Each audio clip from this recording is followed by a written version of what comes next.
Home service ulit tayo dito sa Alasasin M3. Meron siyang error na 48, 15, ay mali, 46, 15, 20, 24 yata yan, ewan ko na. Basta may mga error siya. Tapos magpapaayos siya ng panggilid. Ito yan sa Alasasin niya. Yan mga idol, yung problema niya. Ayan, 28, 46, 15, saka 24. Pag binuksan mo tong 28, engine temperature sensor. Binuksan mo yung 15, throttle position sensor, broken or short circuit. Buksan mo tong 46, ayan, FI system power supply, isang normal. Tapos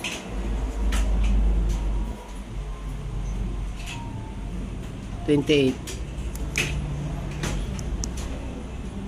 46, 15, throttle position. Yan yung mga ano niya, idle speed control valve. Yan yung mga nag-error sa kanya. Yan, i-reset natin yan mamaya, pero unahin muna natin yung panggilid niya. Okay mga idol, ito yung gagamitin niya, Motaro na panggilid, isang set ang gagamitin ng nagpa-home service. Yan natin, yan. Meron na siyang bola, spring, bell, saka lining. Kompleto na siya. Yan, Motaro. Hindi ko lang alam kung magkano ang bili niya rito. Pero isang set na to.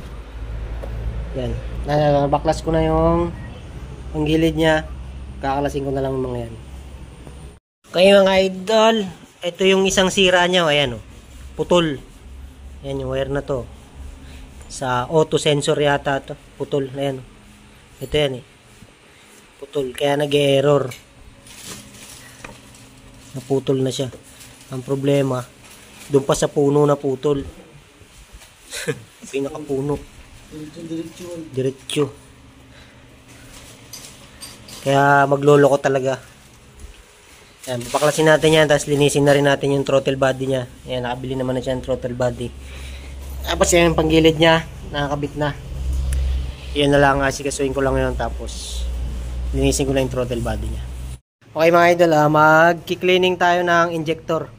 Ayan, injector test, tapos magki-cleaning tayo ng injector. Ayan, gobi. Ganyan lang siya. Bali itong device natin na to, may pang cleaning siya ng injector. Bibili ka lang ng Kobe. Okay, start natin. Ayan, mode 4. Ayan na, tumatakbo na yan. Naririnig nyo? Ayan. Ayan, tumatakbo na. Tapos, sasabayan lang natin siya nito. Tingnan nyo. Ayan. Ayan lang, mabaho.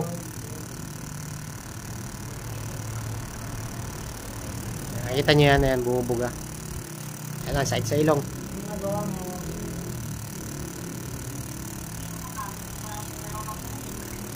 Sa mga magpapa-injector cleaning, message nyo ako sa page, subscribe kayo sa channel ko.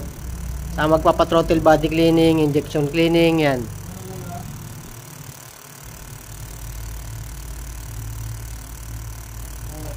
Yan, tumatakbo yan.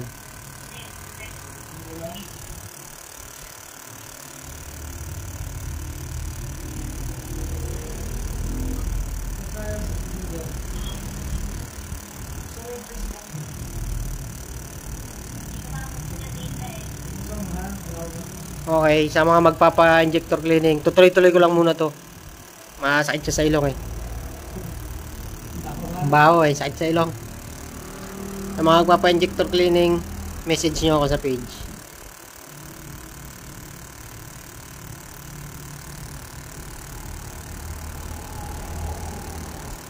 Sakit sa ilong, sakit sa mata.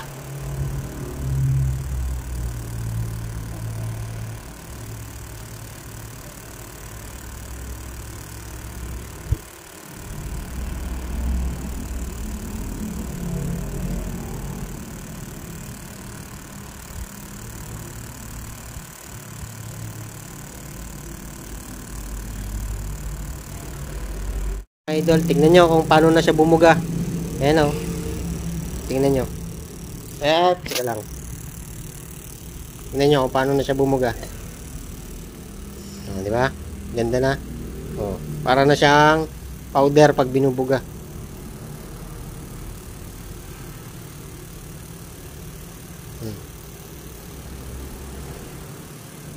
Sa mga magpapa-injection cleaning, injector cleaner cleaning, saka throttle body cleaning, message nyo ako sa page.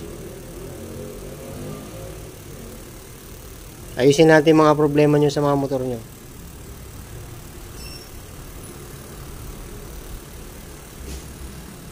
Yan, pwede na siguro yan. Okay. Hindi ko pa alam sa kanila. Ito na yung throttle body niya. Tingnan nyo kung gaano kaputi yan. Yan. Nalinis ko na. Yung putol na wire, dinugtungan ko na. Ayan. Yan, dyan siya nag-error.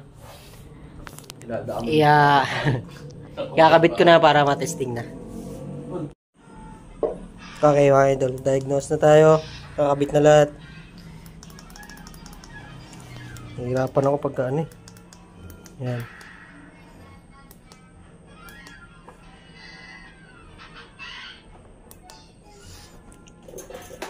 Okay.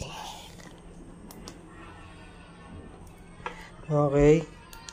Diagnostic.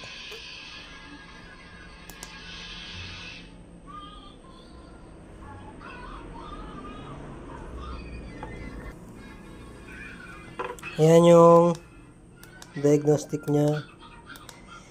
Burahin lang natin yung mga error niya. Yan.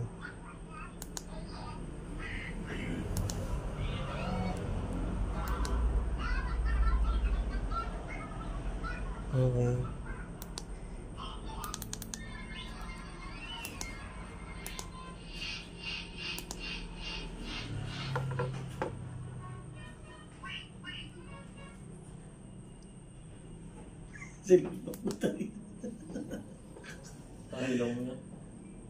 Ay, wala ko sa selfie sa burat. Hindi, ilaw mo yan. Pag nireset.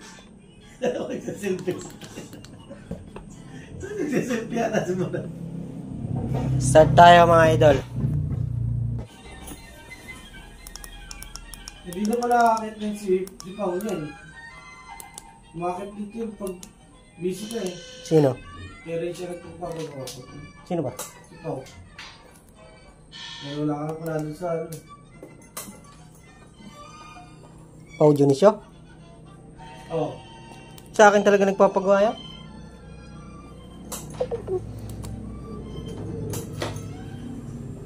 Ayan na. Ang start natin.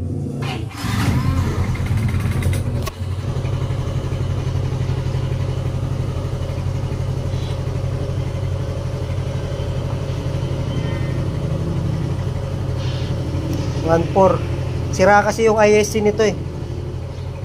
Hindi na palitan. Pero okay na yan. Nagawa 1.5 naman siya. Okay na. Buna.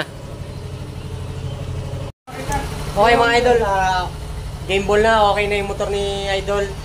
Sa mga magpa-foam service, magpapa-injector cleaner, throttle body cleaning, panggilid, tapos magpapa-reset ng ECU, magpapabura ng fault code, message nyo ako sa page, subscribe kayo sa channel ko mga idol. Maraming salamat.